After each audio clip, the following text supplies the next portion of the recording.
واو كلش طيبه. اول شيء عندي هنا صدر دجاج مقطع بهذا الحجم، نملحه، مجموعه بهارات راح اكتبها جوا الفيديو، ونخلطها ونخليها فد ساعه بالثلاجه. نخليه بالطحين بالبيض وبالبقسم.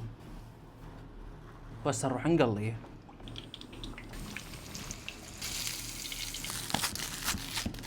زبده وشويه زيت، فطر، بصل، نحمسه شويه، ملح، نفس بهارات الدجاج، طحين وشويه مي، خردل وكريمه طبخ. نخليها فد 5 دقائق بعد، وهيج صارت عندنا. نخلي كميه من تمن محمود، نغسله، زيت، وننزل التمن بدون تنقيع، ونحركه شويه، وننزل المي وملح. نخليه على نار كلش عاليه بس ينشف المي. نشف المي نغطيه ونخليه 20 دقيقه يتهدر، وهيج صار عندنا التمن.